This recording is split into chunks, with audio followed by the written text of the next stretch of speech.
saat ku gelisah, hiburku lekas. Di hujan angin ribut, dipimpin langkahku. Ku yakin kami nanti kan bertemu. Benar-benarlah hidup Yesusku bersamaku di dalamku. Suaranya ku dengar. Benar-benarlah hidup Yesusku. Kemana dia ku dengar, di dalam hatiku.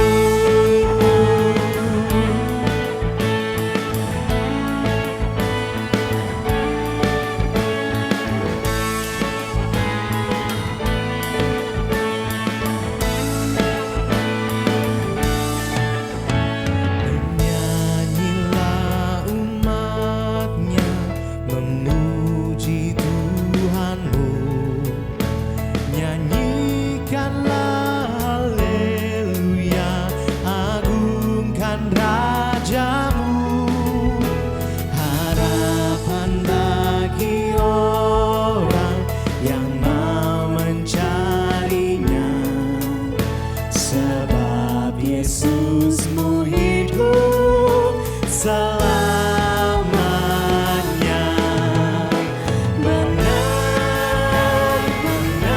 Benar-benarlah hidup Yesusku bersamaku di dalamku. Suaranya ku dengar. Benar-benarlah hidup Yesusku. Di mana dia ku dengar, di dalam hatiku.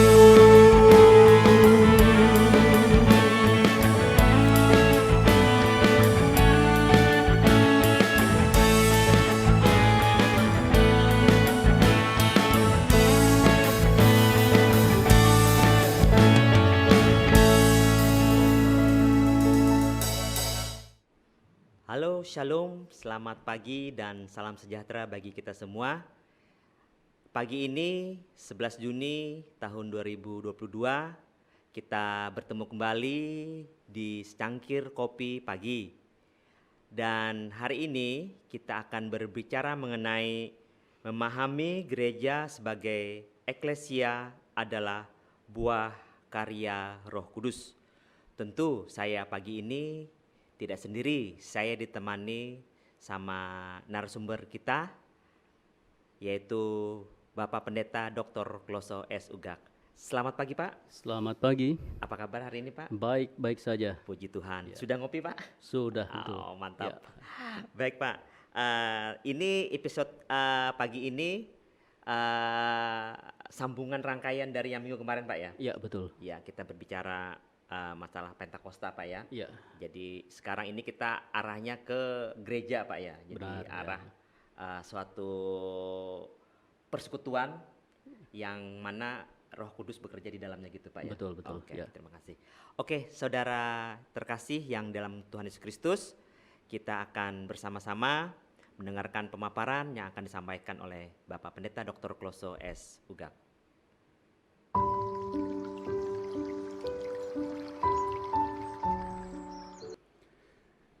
ya, selamat pagi Ibu Bapak, Saudara-saudari yang kekasih. Dalam acara kita secangkir kopi pagi. Hari ini merupakan lanjutan dari acara kita di minggu yang lalu berkaitan dengan Roh Kudus dan karyanya. Kalau minggu lalu kita secara khusus berbicara menyangkut Roh Kudus itu sendiri, maka kali ini kita berbicara berkaitan dengan buah karya Roh Kudus. Dalam hal ini adalah gereja sebagai eklesia. Nah, untuk mendasari keseruan, walaupun nanti saya banyak ambil juga dari bagian-bagian lain Alkitab, Saya bacakan saja dari Injil Matius pasal 28 ayat 16 sampai ayat yang ke-20. Saya bacakan Injil Matius pasal 28 ayat 16 sampai 20. Di sana perikopnya adalah perintah untuk memberitakan Injil. Dan ke-11 murid itu berangkat ke Galilea, ke bukit yang telah ditunjukkan Yesus kepada mereka. Ketika melihat dia, mereka menyembahnya, tetapi beberapa orang ragu-ragu. Yesus mendekati mereka dan berkata, "Kepadaku telah diberikan segala kuasa di sorga dan di bumi. Karena itu pergilah, jadikanlah semua bangsa muridku, dan baptislah mereka dalam nama Bapa dan Anak dan Roh Kudus. Dan ajarlah mereka melakukan segala sesuatu yang telah kuperintahkan kepadamu. Dan ketahuilah, Aku menyertai kamu senantiasa sampai kepada akhir zaman." Amin. Topik kita secara khusus hari ini ialah memahami gereja sebagai eklesia adalah buah karya Roh Kudus. Gereja tidak ada kita jumpai dalam Alkitab untuk kata gereja itu. Ia berasal dari bahasa Portugis yakni igreja. Tetapi dasar Alkitab untuk memaknai kata gereja adalah eklesia. Nah, eklesia itu adalah ungkapan menunjuk pada persekutuan. Kalau awal mula kata eklesia itu merupakan ungkapan yang dikenal di kalangan orang Romawi yang menunjuk kepada sekumpulan orang yang datang menghadap. Jadi misalnya suatu saat ada dari pihak kekaisaran hendak menyampaikan pesan tertentu kepada rakyat yang ada pada suatu kota, maka di tempat tertentu mereka akan dikumpulkan atau dihimpunkan. Nah, rakyat yang berkumpul berhimpun di suatu tempat itulah yang disebut dengan eklesia. Mereka kemudian menerima sesuatu dari istana, dan sudah mereka menerima sesuatu dari istana, mereka diutus kembali, disuruh pulang kembali untuk menjalankan apa yang diperintahkan tadi ke tempat mereka masing-masing. Itu pengertian awal kata eklesia, dan kata ini digunakan untuk menjelaskan gereja sebagai persekutuan. Nah, bila berbicara menyangkut gereja sebagai persekutuan, maka ia hendak menegaskan bahwa gereja ialah persekutuan orang-orang yang Allah panggil, orang-orang yang dari dosanya Allah panggil untuk menerima penyelamatan Allah dalam Yesus Kristus oleh kuasa Roh Kudus. Nah, orang yang berhimpun ini kemudian mendapat anugerah penyelamatan Allah. Berikutnya mendapatkan tugas pengutusan untuk menghadirkan tanda-tanda kerajaan Allah itu. Yang selanjutnya ialah Allah utus ke tengah-tengah dunia untuk menjalankan mandat dari Allah tersebut. Nah, inilah eklesia, inilah gereja sebagai persekutuan yang Allah bentuk, Allah kerjakan dalam Yesus Kristus melalui Roh Kudus itu. Sehingga kalau kita berbicara menyangkut gereja sebagai eklesia, ia menunjuk pada persekutuan. Ia sifatnya sangat umum, menunjuk pada setiap orang percaya sejak awal mula ada manusia percaya, mencakup segala tempat dan segala waktu. Dan demikian maka, hal pertama-tama yang perlu kita sadari ketika berbicara menyangkut gereja, bahwa ialah merupakan persekutuan dari orang percaya yang sifatnya meliputi segala tempat dan segala waktu. Nah, tetapi tidak semua persekutuan manusia bisa dikatakan sebagai eklesia. Karena itu maka ada syarat-syarat tertentu yang memungkinkan suatu persekutuan orang-orang yang berkumpul, yang bersekutu itu untuk bisa dikatakan sebagai eklesia.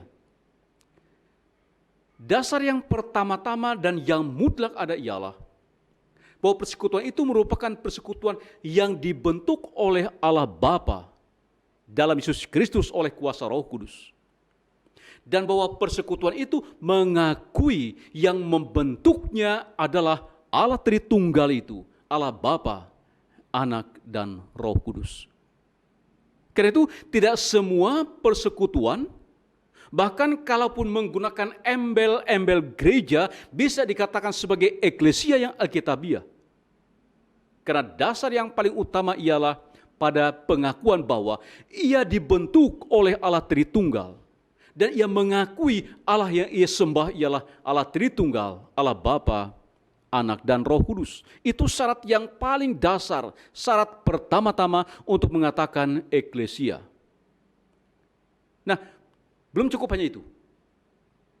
Untuk bisa dikatakan sebagai eklesia, maka ia bukan sekedar orang yang berkumpul, orang yang berhimpun, melainkan sebuah persekutuan yang merespons panggilan Allah untuk bersekutu, merespons panggilan Allah untuk bersaksi, dan merespons panggilan Allah untuk melakukan kegiatan-kegiatan pelayanan.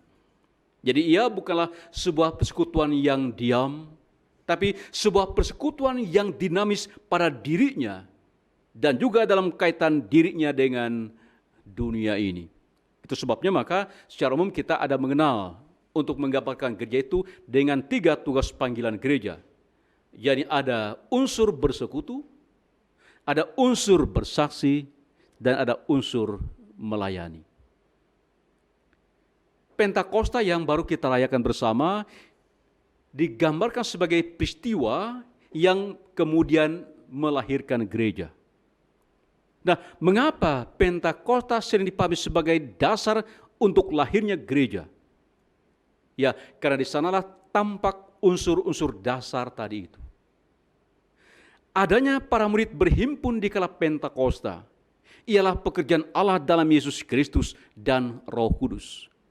Mereka berhimpun sesudah mendapat pengurapan Roh Kudus, tidak sekedar berhimpun dan diam, tapi ada tindakan yang dinamis dalam rangka persekutuan secara internal.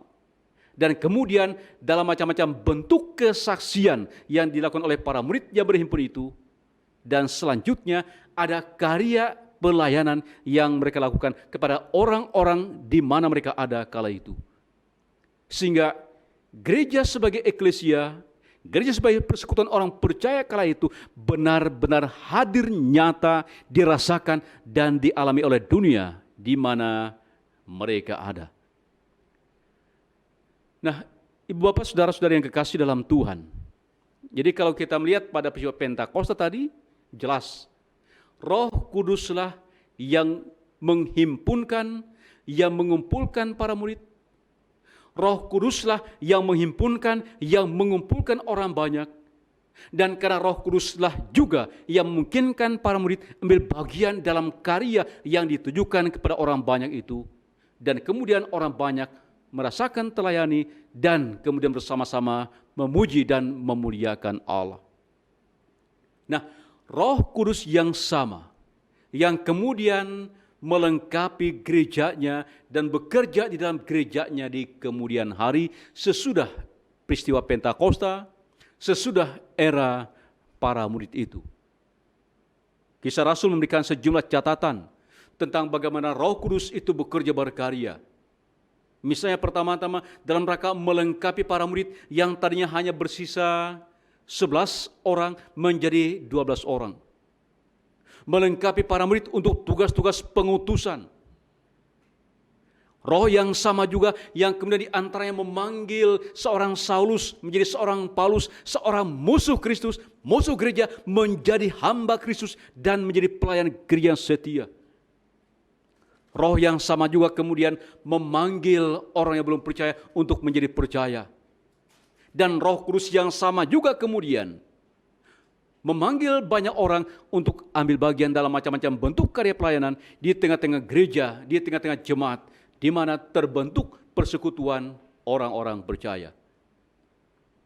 Dan bila kita lihat, kita tarik lagi ke belakang pada peristiwa ketika Yesus masih ada bersama dengan para murid, Yesus pun sudah mengingatkan bahwa Roh Kudus itu juga akan hadir sampai ke akhir zaman.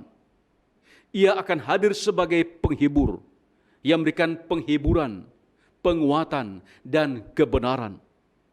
Yesuslah yang akan memimpin menuntun gerejanya sampai Yesus datang untuk kedua dua kalinya.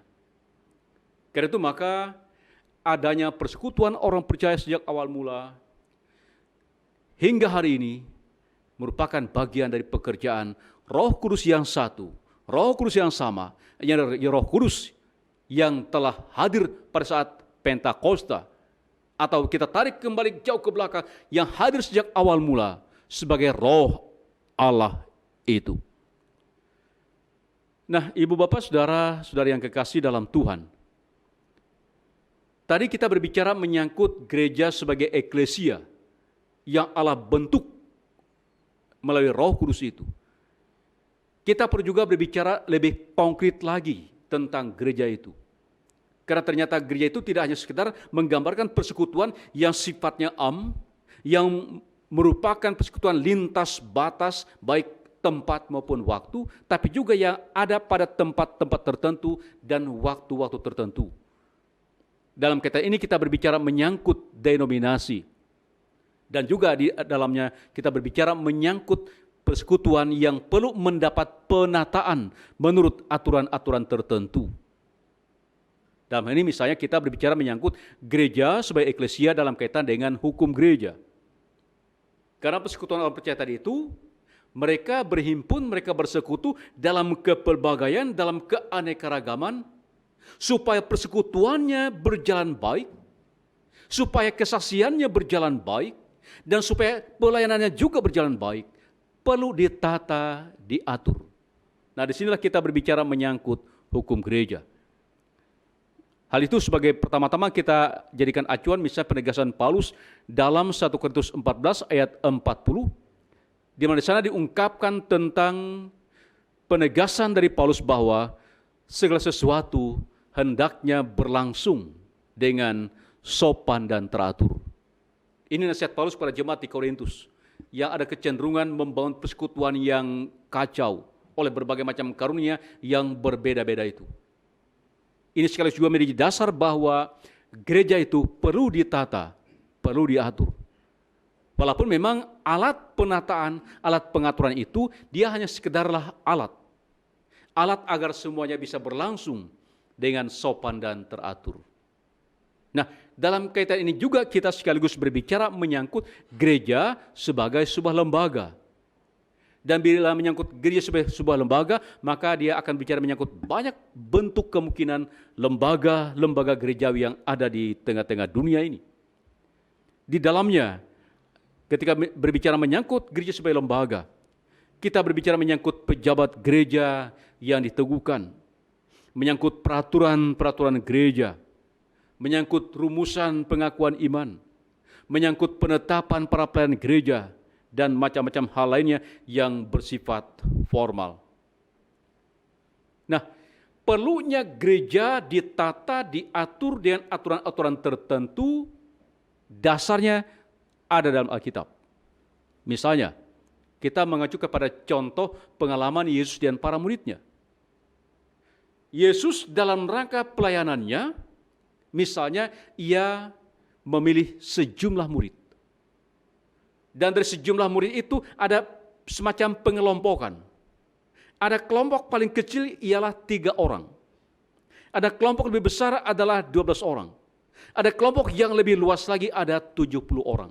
Jadi ada semacam tingkatan-tingkatan tertentu kelompok dari para murid ini yang kemudian dipahami sebagai dasar untuk memahami bahwa perlu penataan, perlu pengaturan dalam rangka kegiatan pelayanan yang gereja lakukan. Dan kita tahu kemudian yang lebih menetap dan lebih kita kenal istilah murid itu ialah adanya 12 orang murid.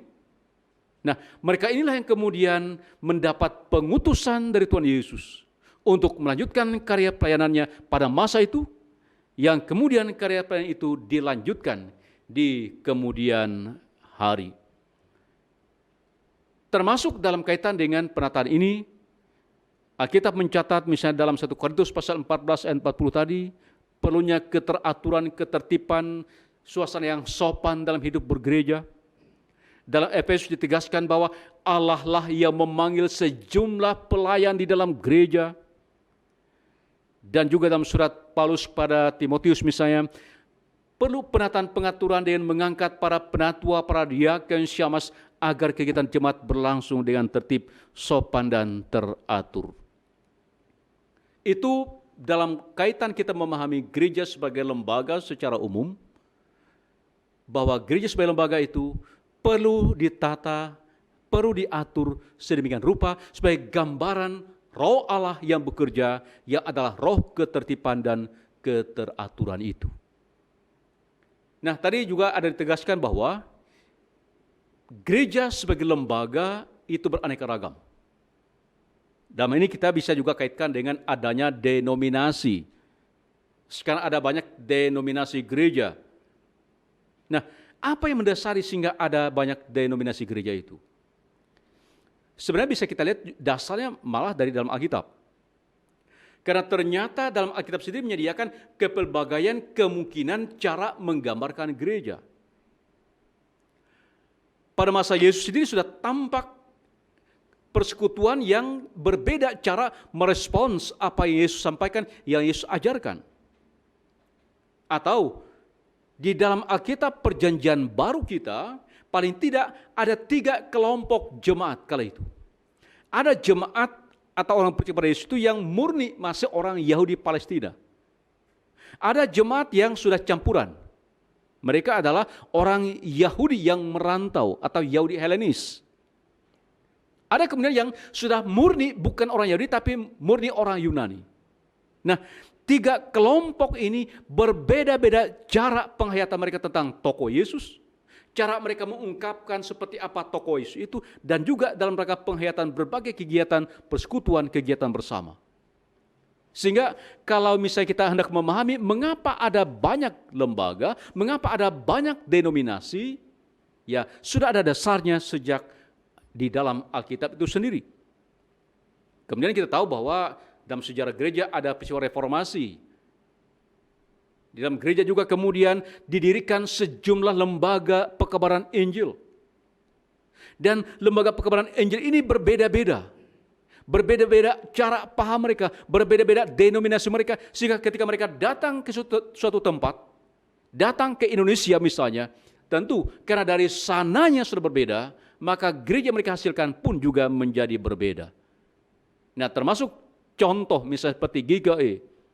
Gereja kita, lembaga sending yang datang ke Kalimantan adalah misalnya ada David Alexia Missions yang latar belakang denominasinya, teologinya adalah pietis yang menekankan soal kesalehan.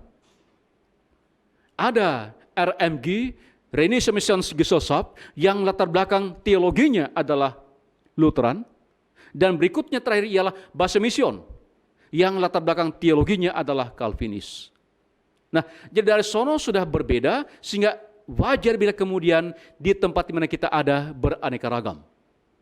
Dan khususnya di dalam GKI sendiri, di dalamnya ada campuran berbagai macam warna teologi yang membentuk gereja Kalimantan Evangelis. Ada unsur pietisnya, ada unsur Lutherannya, dan juga ada unsur Calvinisnya. Inilah wajah kita hari ini. Karena itu kita perlu berada bersama dalam kerangka karya Roh Kudus yang mengurniakan berbagai macam hal bagi gerejanya, entah sama ataupun berbeda-beda, dan kita terus berkarya hingga Yesus datang untuk yang kedua kali. Selamat pagi, Tuhan Yesus memberkati. Amin.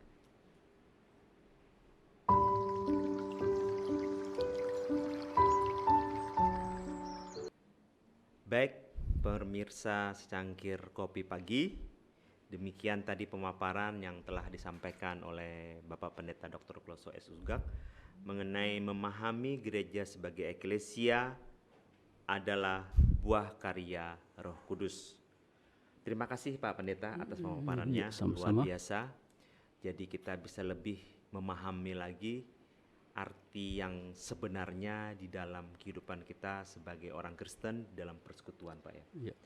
Oke Pak, saya mau bertanya sedikit nih Pak, mengenai, mungkin pertanyaan saya ini adalah sebagai orang awam Pak ya. Gereja pertama itu Pak, pada abad keberapa ya Pak? Kalau boleh tahu. Ya, kalau kita mengacu pada pengertian tadi ya, gereja itu adalah eklesia, maka sesungguhnya sejak peristiwa pencurahan Roh Kudus di Yerusalem itu, di sanalah gereja telah hadir. Oh, Ya, iya. dan itu terjadi pada abad pertama ya. Katakanlah Yesus hidup kisaran 30-an tahun. Kemudian ya sudah itu kan sudah ada gereja sudah itu. Oh, jadi apa tercurahnya Roh Kudus pertama itu Pak lah ya? Iya, betul, ya. Oke. Terus itu yang persekutuan mula-mula itu seperti apa Pak? Apakah seperti yang sekarang ini yang kita lihat sekarang kayak ibadah ada liturgus, Ya. ada pembaca firman Tuhan dan lain sebagainya? Iya, untuk melihat gambaran lebih lengkap seperti apa gambaran ya gereja perdana, gereja ada dalam Alkitab itu kita bisa lihat di dalam Kisah Para Rasul ya. Di sana ada sepintas kilas gambar-gambar tentang persekutuan itu ya. Nah, pada dasarnya atau pada awal mulanya persekutuan ini, mereka itu masih mirip-mirip kelompok Yahudi. Jadi dianggap kayak semacam sekte ya, sekte dari agama Yahudi. Kan dalam Yahudi itu ada beberapa sekte. Nah, awal mulanya mereka ini dianggap hanya sekitar bagaikan sekte dalam keyahudian. Hanya bedanya mereka orang yang percaya pada Yesus. Iya. Nah, secara perlahan-lahan mereka kemudian makin terpisah dan menjadi betul-betul berbeda dari kelompok Yahudi. Itu peristiwa yang pada awal mulanya. Nah, kalau untuk melihat dalam kaitan dengan kegiatannya, kita tidak mendapat gambaran lengkap tentang cara beribadah ya. Tetapi memang dikatakan bahwa mereka berkumpul, berhimpun, memuji, memuliakan Allah. Mereka saling berbagi satu dengan yang lainnya. Mereka saling tolong-menolong, semacam itu. Yang ada tergambar dalam kitab Kisah Para Rasul itu. Jadi kayak semacam kasih gitu Pak ya? Ya. Jadi lebih arah ke kemanusiaan. Ya, sebenarnya ada juga dalam kegiatan ibadah-ibadah yang sifatnya formal juga ya. Hanya memang tidak dijelaskan seperti apa persis bentuk ibadahnya. Nah, itu. Tetapi jelas digambarkan bahwa mereka berhimpun, di sana mereka memecahkan roti, di sana mereka bersama-sama memuji memuliakan Tuhan, semacam itu ada. Itu jelas ada dalam Kisah Para Rasul itu.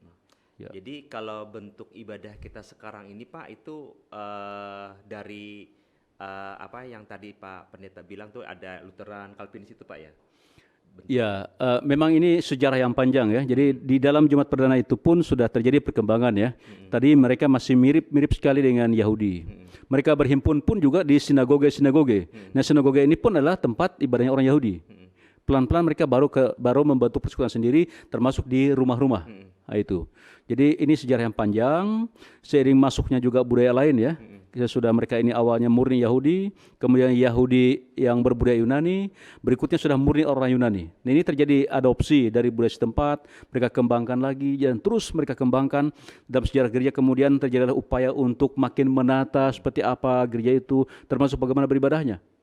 Lalu ketika terbentuk misalnya ada gereja barat, ada gereja timur, lalu ada denominasi termasuk ada Katolik, ada Reformasi. Ini adalah bagian-bagian dari peristiwa yang kemudian di dalamnya di antara menyangkut penataan kegiatan beribadah itu. Oke, baik Pak.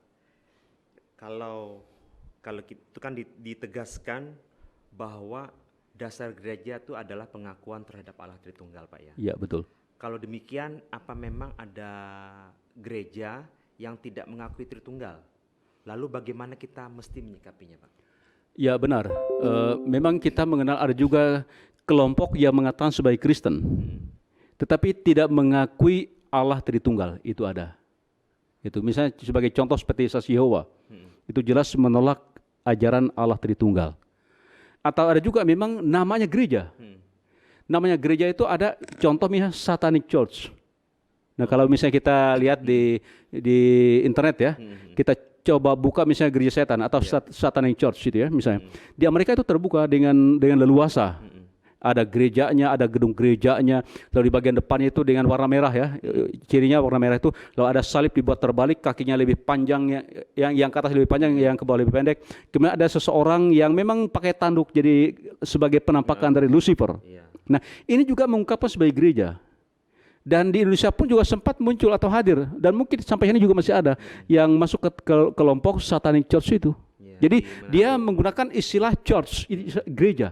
Tapi jelas dia bukan kelompok yang percaya pada Allah Bapa, Anak dan Roh Kudus itu. Jadi itu ada. Jadi dari segi adanya itu ada. Nah, justru karena itu maka perlu dari awal kita memiliki penegasan bahwa yang bisa disebut sebagai gereja, sebagai eklesia yang alkitabiah itu ialah gereja atau persekutuan yang mengakui Allah yang ia sembah ialah Allah Tritunggal, Allah Bapa, Anak dan Roh Kudus. Oke, betul Pak. Jadi istilahnya bukan gereja KW gitu Pak ya istilahnya. Iya, Jadi yang betul. hanya sekadar istilahnya sesuatu yang untuk mengumpulkan orang banyak, tetapi intinya mereka malah menyesatkan orang-orang itu Pak ya. Ya, betul. Intinya Ya. seperti itu. Memang kalau kita lihat, saya ingat beberapa tahun yang lalu itu pernah juga itu saya lihat di internet ya. Ada suatu kelompok yang menggunakan istilah gereja, United Church of Beacon. Beacon itu apa ya, kayak pundang. Jadi pundang atau daging yang dikeringkan ya. Jadi di Amerika itu ada. Jadi United Church of Beacon. Jadi kalau diterjemahkan itu kira-kira persekutuan gereja pundang atau daging yang dikeringkan. Nah, lalu menariknya, iya. Lalu menariknya adalah begini. Dia mengatakan bahwa our God is beacon. Pundang itu ya. Because beacon is real. Jadi Allah kami ialah ya pundang tadi itu. Mengapa? Karena itu nyata. Jadi artinya bahwa ada persekutuan orang-orang, lalu kemudian persekutuan itu ada label gerejanya, tapi malah lepas sama sekali dari Allah yang Tritunggal itu. Karena itu maka walaupun ada kata gereja, ada label gerejanya, harus kita cek dulu. Hal paling dasar ialah apakah ia mengakui Allah yang membentuknya dan menyembah Allah yang menjadi pemilik gereja itu adalah Allah Tritunggal, Allah Bapa, Anak dan Roh Kudus. Iya, betul. Jadi intinya tuh persekutuan dalam satu Tuhan Pak ya. Ya, betul. Yang esa, yang luar biasa, yang dari kitab Kejadian sampai Wahyu dia selalu menyertai kita dan sampai Betul, sekarang. betul, ya, Pak, betul, ya. Oke. Nah, baik Pak. Kita mengetahui ada 3 tugas panggilan gereja, yaitu bersekutu, bersaksi, dan melayani. Ya. Apa ada yang lebih utama dari antara ketiga tugas panggilan tersebut Pak? Kira-kira di mana posisi GKI saat ini? Ya. Sebenarnya tidak ada yang lebih utama dan tidak boleh mestinya ada yang lebih diutamakan. Itu prinsip Alkitabiahnya. Jadi unsur bersekutu, unsur bersaksi, dan unsur melayani. Jadi mestinya ini imbang. Jadi gereja itu mestinya imbang dalam rangka bagaimana ia membangun persekutuan secara internal, juga kemudian bagaimana ia hadir nyata konkret di tengah-tengah dunia. Itu mestinya imbang. Kita ingat misalnya salah satu gambaran gereja ya, misalnya digambarkan gereja itu ialah garam dunia. Nah, bayangkan garam itu kalau dia baru sekedar di dalam bungkusan, ibaratnya bagaikan persekutuan, itu mungkin hanya katanya garam. Mungkin belum tentu garam.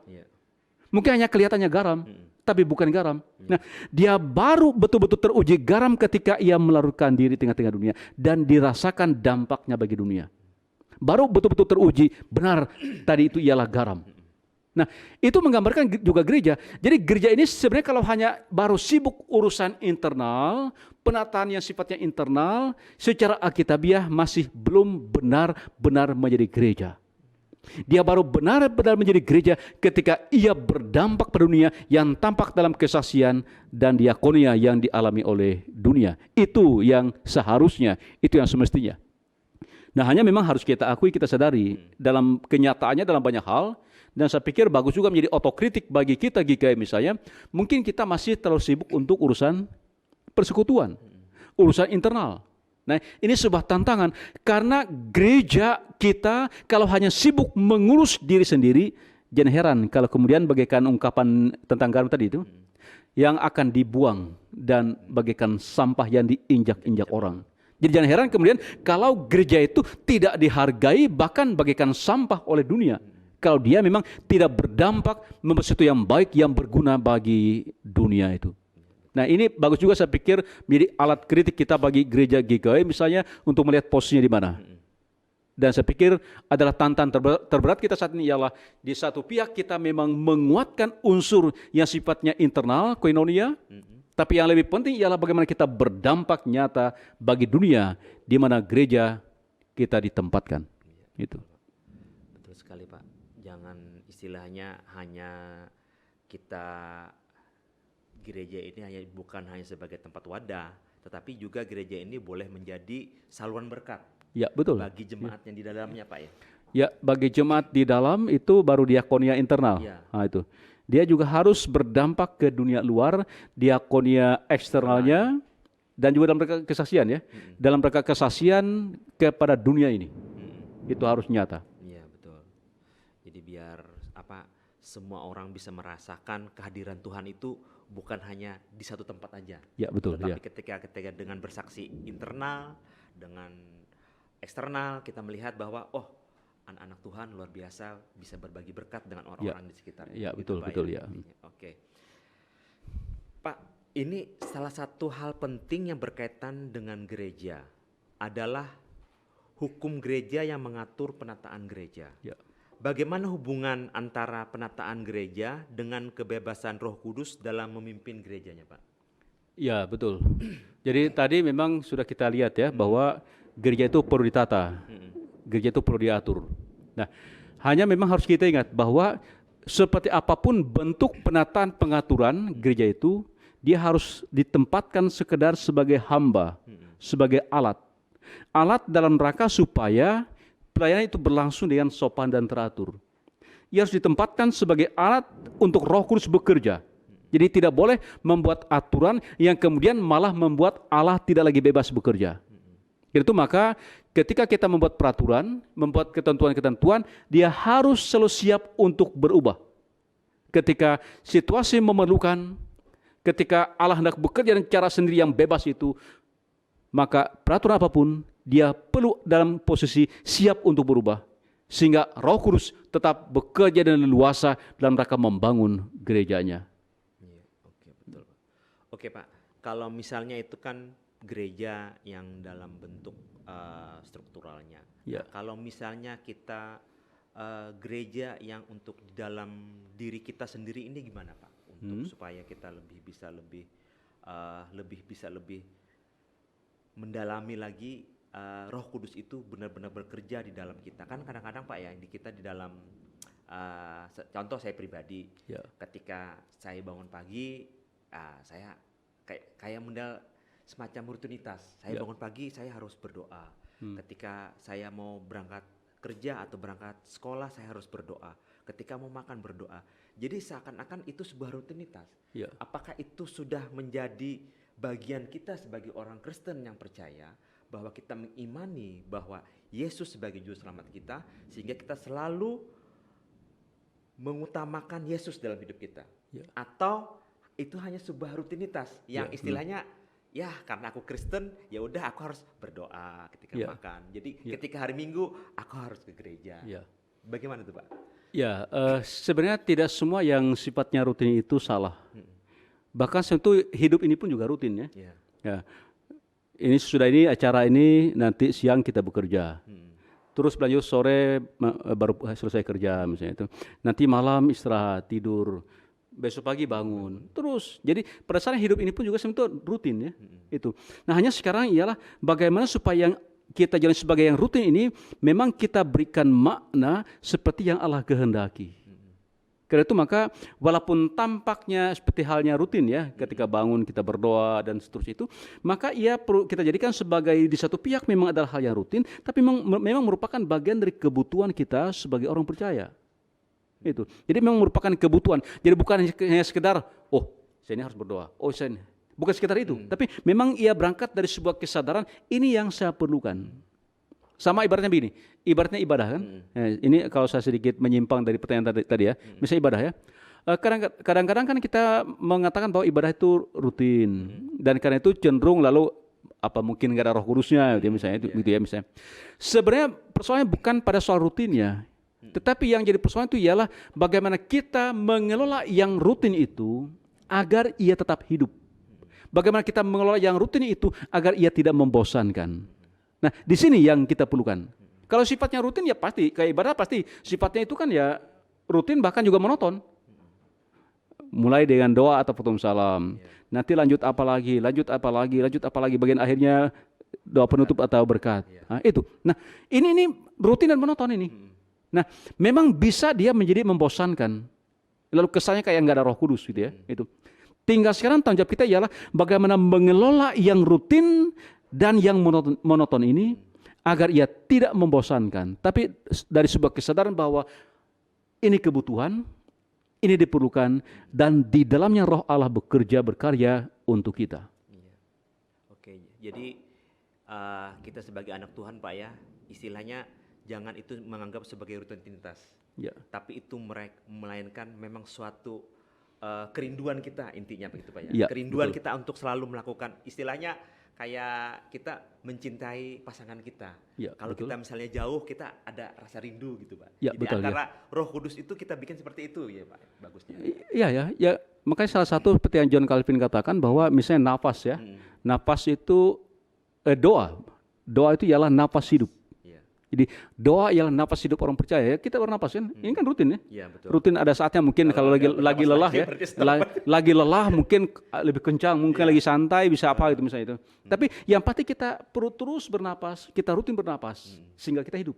Nah, hal yang sama dengan doa misalnya. Jadi bisa doa pagi, bisa doa siang, bisa doa malam, atau ada saatnya mungkin lebih sering lagi ya, misalnya. Betul. Situasi juga ikut menentukan bagaimana kita berdoa. Sehingga dia bukan sekedar sebuah kegiatan rutinitas, tapi memang berangkat dari kebutuhan kita, dari rasa kedekatan kita, rasa perlunya kita dengan Tuhan.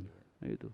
Nah Pak, yang mungkin jadi pertanyaan ini juga nih Pak ya, bagaimana dengan orang yang memang istilahnya dia tidak melakukan hal itu, tidak Ya. berdoa pagi, istilahnya ya sudah karena aku sudah terima aku sudah terima Kristus, aku selamat. Jadi ngapain sih aku harus melakukan rutinitas itu? Karena aku sudah Kristen, aku sudah duluan, aku loh Kristen daripada kamu. Ya. Aku lahir duluan nih, kenapa kamu harus ngajarin aku kayak gitu loh Iya, Pak. iya, Jadi kadang-kadang ada orang yang berpikiran seperti itu Pak. Iya, iya. Nah, orang yang berpikiran seperti itu, prinsip hidupnya bagaimana tuh Pak? Apakah itu memang benar-benar kata orang tuh memang Kristen sejati atau Kristen KTP Pak? Ya, ya. Ya, memang kalau sampai ke Kristen sejati atau Kristen KTP mungkin agak berat kita langsung sampai ke sana ya. Mungkin agak berat kita sampai pada kesimpulan itu. Tapi yang utama ialah bahwa kita perlu menjadikan hal yang Allah pinta itu sebagai bagian dari aktivitas hidup. Misalnya katakanlah contoh yang berdoa ya, bagaikan bernafas menjadi aktivitas hidup yang rutin. Itu. Lalu juga berbagai macam pekerjaan dan karya itu menjadi bagian dari aktivitas hidup. Sehingga kelihatan bahwa kita ini tidak sekedar percaya, tapi kita membuktikan kita percaya melalui tindakan yang kita wujudkan baik untuk diri maupun dalam rangka relasi dengan orang lain. Jadi kita menjadi orang yang tidak hanya sekedar untuk diri. Tidak hanya sekedar menyangkut relasi kita dengan Tuhan yang sifatnya vertikal, tapi juga yang sifatnya horizontal bersama dengan orang lain. Makanya dalam rangka tri pengadilan gereja itu kan, yang pertama itu penekanan utamanya memang lebih pada pengakuan akan Tuhan. Tapi ini kan baru satu ini. Tapi yang berikutnya ialah ada 3 unsur yang ditekankan. Ada unsur bersekutu berarti dengan orang lain. Ada unsur bersaksi dengan orang yang lebih luas lagi. Ada unsur diakonia. Ini berarti dalam rangka pelayanan entah yang dengan yang dekat maupun yang pihak di luar. Itu adalah gambaran dari persekutuan yang hidup. Nah, karena itu maka yang perlu sekarang ialah bagaimana kita menunjukkan kita ini adalah orang yang percaya, sebagai orang percaya yang hidup karena Roh Kudus bekerja berkarya di dalam kita. Gitu. Betul Pak, puji Tuhan. Jadi mungkin dari pemirsa Sangkir Kopi pagi ini yang boleh mendengarkan pemaparan dari penjelasan dari Pendeta Kloso. Jadi kita jangan istilahnya ego kita sendiri itu bahwa satu untuk ke atas, tapi kita juga harus ada yang lainnya Pak tadi Pak. Iya benar ya. Jangan sampai istilahnya kesombongan individu gitu Pak. Ya, Tapi betul, kita harus betul. memang berbagi dengan Ya yang betul lain. ya. Jadi semoga kawan-kawan yang menyaksikan Sangkir Kopi boleh menjadi bahan perenungan gitu Pak ya. Ya benar ya. Karena kebanyakan kita tuh kan kadang-kadang merasa sudah lama duluan Kristennya, ya udah jadi yang baru-baru nongol nih ya udah kamu ini. Jadi jangan sampai seperti itu Pak ya. Ya, tidak ada kita yang bisa dikatakan sebagai orang yang sudah selesai. Tidak boleh ada juga yang menganggap bahwa aku lebih baik dari yang lain. Kita semua dalam proses. Semua orang dalam proses menjadi makin sempurna. Tidak ada yang sempurna. Semua kita berproses menjadi sempurna. Pada akhirnya nanti kita baru menjadi sempurna ketika Yesus datang kedua kali. Amin. Itu. Ya. Oke Pak. Nah selanjutnya nih Pak. Kenyataan menunjukkan ada banyak denominasi gereja masa kini dengan berbagai perbedaan yang terjadi tadi Pak. Bagaimana semestinya kita menyikapi keberbagian dan perbedaan tersebut? Ya. Ya, tadi kita sudah mendapatkan dasar bahwa adanya kepelbagaian, termasuk dalam ini misalnya ialah denominasi ya. Itu kalau denominasi itu katakanlah misalnya contohnya adalah Katolik, Protestan, lalu ada kelompok-kelompok karismatik misalnya sebagai contoh. Itu dari awal mula tadi sudah tegaskan bahwa dasar adanya kepelbagaian itu memang sudah ada dalam Alkitab. Tadi sebagai contoh yang paling mudah dalam Alkitab itu ialah di sana paling tidak ada 3 kelompok. Ada kelompok orang yang masih murni orang Yahudi. Ini beda cara mereka. Termasuk di antara sebagai contoh mudah ya, yang murni orang Yahudi asli ini, misalnya mereka mewajibkan harus sunat, tidak boleh tidak. Nah, itu. Lalu kelompok berikutnya ialah orang Yahudi tapi sudah berbudaya Yunani. Itu. Lalu berikutnya adalah orang Yahudi yang orang Yunani yang sudah lepas sama sekali dari budaya keyahudian. Nah mereka ini cara mereka menghayati kehidupan etis yang berbeda, cara mereka memahami tokoh itu juga berbeda. Kalau yang di kalangan orang yang sudah budaya Yunani itu, mereka mencoba memahami tokoh itu dengan ungkapan yang mereka mengerti. Makanya dalam Injil Yohanes sebagai contoh itu mereka mengatakan itu sebagai logos. Logos itu dari ungkapan Yunani yang tidak dikenal di kalangan orang Yahudi sebelumnya. Jadi muncullah ungkapan-ungkapan yang berbeda sesuai dengan kelompok mereka. Nah itu merupakan bukti bahwa di jemaat kitab sendiri sudah ada kepelbagaian, ada perbedaan. Sehingga adanya perbedaan, termasuk sampai hari ini adanya perbedaan denominasi, perbedaan cara beribadah dan seterusnya, itu hal yang lumrah. Itu alkitabiah. Itu sah-sah saja. Nah, yang sering jadi masalah ialah karena berbeda, lalu ada kelompok yang mengakui aku yang benar, dan kalian karena beda dari aku maka kalian salah. Nah, di situ yang jadi masalah. Jadi yang salahnya ialah pada tindakan menyalahkan, bukan pada kenyataan berbeda satu dari yang lain. Nah, justru yang sekarang diperlukan ialah bagaimana perbedaan keanekaragaman ini dipahami sebagai bagian dari warna gereja yang adalah tubuh Kristus itu. Nah, jadi kan Pak, kadang-kadang nih Pak ya, saya juga kalau masalah denominasi ini, saya pernah mendengar atau melihat yang kata ini Pak, ketika dia sudah dibaptis di gereja A misalnya Pak, nanti diulang lagi Pak, katanya dibaptis harus baptis selam, karena yang baptisan yang pertama itu nggak sah, karena cuma percik. Nah itu bagaimana betul? Menyikapi hal seperti itu Pak? Ya, nah itu diantaranya yang sebenarnya tidak baik itu. Karena kita harus mengacu kepada Alkitab sendiri sebagai dasar. Termasuk tadi sebagai contoh misalnya soal baptis ya. Nah itu tadi kan sudah menyangkut masalah tafsir terhadap bagian Alkitab. Nah kalau kita melihat Alkitab itu dia menegaskan bahwa yang utama adalah seorang itu dibaptiskan di dalam nama Allah Tritunggal. Dalam nama Bapa dan Anak dan Roh Kudus. Nah teknisnya bagaimana? Tidak diatur. Nah bahkan kalau kita melihat pada contoh-contoh yang ada dalam Alkitab itu sangat kuat untuk mengatakan bahwa baptisan itu tidak selalu dengan cara diselamkan. Memang benar ada dengan cara diselamkan, misalnya untuk gaya semacam baptisan di kalangan orang Yahudi ya misalnya. Tetapi sejak awal itu sudah dijumpai data-data untuk mengatakan bahwa agaknya terbuka kemungkinan cara baptis yang tidak harus dengan diselamkan. Dan memang dalam hal ini yang utama adalah bukan pada teknis pelaksanaan, juga bukan pada sedikit atau banyaknya air, tetapi pada nama yang digunakan untuk pembaptisan, yakni Bapa dan Anak dan Roh Kudus. Nah itu misalnya dalam mereka memahami ya. Nah yang sekarang jadi masalah ialah ketika beda, loh yang satu mengatakan yang lain tidak sah. Karena itu maka harus diulang lagi. Nah ini yang jadi masalah. Dan ini yang menyebabkan terjadinya gesekan bahkan benturan antar denominasi. Termasuk misalnya dalam mereka cara beribadah. Nah Alkitab menyediakan banyak kemungkinan cara beribadah. Roh Kudus bebas bekerja dan berbagai macam cara. Tidak bisa kita batasi harus hanya begini, hanya begitu. Terbuka ruang kemungkinan Allah bekerja dalam roh dan cara kita meresponsnya dalam beribadah yang berbeda-beda. Ada mungkin gayanya menekankan keheningan. Ada gayanya mungkin menekankan gaya yang agak-agak formal. Tapi ada mungkin yang dengan gaya kayak pesta, yang gegap gempita. Ya itu. Jadi kita lihat itu sebagai bagian dari keanekaragaman yang memang ada dasar. Yang utama ialah kemudian bagaimana dengan cara berbeda itu kita sadar kita saling berbeda, kita saling menerima untuk semuanya demi kemuliaan nama Tuhan yang membentuk kita di dalam Roh Kudus-Nya. Berarti mengimaninya kita bagaimana tuh Pak ya? Jadi apakah kita harus menerima seperti ini, seperti itu, tapi yang penting hati kita ini Pak ya, yang penting paling utama tuh di hati kita sendiri dengan Tuhan. Ya itu ya, lalu tapi saya perlu juga berikan penegasan, memang perlu juga si fanatisme ya. Fanatisme dengan gereja itu juga perlu. Jadi sekarang bagaimana kita membangun fanatisme pada gereja di mana kita ada, tapi tidak lalu menganggap rendah atau meniadakan yang lain. Betul. Nah, seperti kita sebagai GKI misalnya, perlu kita bangun fanatisme, kecintaan pada gereja GKI ini, supaya kemudian mendorong kita untuk mengerjakan yang terbaik yang bisa kita kerjakan. Nah, tetapi fanatisme dan kecintaan pada gereja ini tidak lalu kemudian dilanjutkan dengan meniadakan yang lain. Justru malah menantang kita untuk menunjukkan bahwa ini tempat di mana aku bisa mengerjakan yang terbaik yang bisa aku persembahkan. Yang lain silakan sesuai dengan tempatnya masing-masing. Puji Tuhan.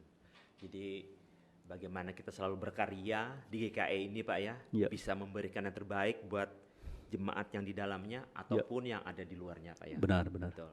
Jadi luar biasa kita pagi hari ini Pak, kita berbicara mengenai buah karya Roh Kudus. Ya. Jadi kita berharap juga pemirsa Cangkir Kopi dengan menyaksikan ini bisa lebih berkarya lagi di dalam Benar, Tuhan. ya. Bisa lebih berbuah lagi Pak ya. Benar, benar ya. Jadi jangan hanya ketika nontonnya sudah hanya sebagai rutinitas tadi Pak ya. Ya, Tapi benar ya. harus dipraktekkan di Ya, dalam betul, kehidupan betul. sehari-hari Benar. bahwa saya ini adalah pengikut Kristus yang selalu bisa berbagi kasih. Ya. Jangan kasihnya tuh buat sendiri aja Pak ya. Ya, Jadi benar. harus diimplementasikan ke sekitarnya. Benar, amin ya. Biar selalu menjadi terang. Oke, Pak Pendeta Kloso S. Ugak, luar biasa diskusi Ya. kita hari ini, pemaparan kita hari ini, semoga bisa boleh menjadi berkat bagi mereka yang menyaksikan program Cangkir Kopi pagi Ya, hari ini. amin. Oke, Pak. Sebelum kita closing, mungkin ada kesimpulannya dulu Pak untuk diskusi kita pagi hari ini. Ya, Ibu Bapak, Saudara-saudari, pemirsa secangkir kopi pagi yang kekasih. Kalau minggu lalu kita telah berbicara menyangkut Roh Kudus. Bagaimana Roh Kudus itu pada dirinya kita coba pahami. Nah, sekarang hari ini kita berbicara menyangkut Roh Kudus itu yang berkarya dan di antara karyanya adalah adanya gereja. Kita adalah gereja itu. Nah, sebagai gereja kita bertanggung jawab untuk menunjukkan bahwa Roh Kudus ada dalam diri kita dan juga ada bersama dengan orang-orang lain di sekitar di mana kita ada. Tanggung jawab kita berikutnya ialah menunjukkan bahwa ada buah karya Roh Kudus yang mengalir melalui kita, baik untuk membangun diri, membangun persekutuan terdekat, bahkan hadir di tengah-tengah dunia. Karena di mana gereja itu ialah persekutuan yang melaksanakan persekutuan pada dirinya, koinonia, yang melakukan pelayanan baik pada dirinya maupun pada pihak luar yang lebih luas, dan berikutnya yang hadir bersaksi di tengah-tengah dunia. Itulah gereja, dan itu yang perlu kita wujudkan, entah sebagai pribadi maupun bersama dengan yang lain di dalam suatu gereja, khususnya kita gereja Kalimantan Evangelis. Amin. Selalu berkarya dalam Tuhan, berikan yang terbaik untuk Tuhan, dan selalu setia di dalam kasih-Nya. Baiklah, untuk pagi hari ini kami ucapkan terima kasih untuk pemirsa Cangkir Kopi Pagi, dan jangan bosan-bosannya untuk menyaksikan kami di program ini. Saya Yohanes Rirehena Saya Pendeta Kloso S. Ugak. dan seluruh tim yang bertugas pagi hari ini mengucapkan terima kasih, dan jangan lupa untuk like, komen, dan subscribe di program channel kami Cangkir Kopi Pagi. Selamat pagi, salam sehat, Tuhan Yesus memberkati.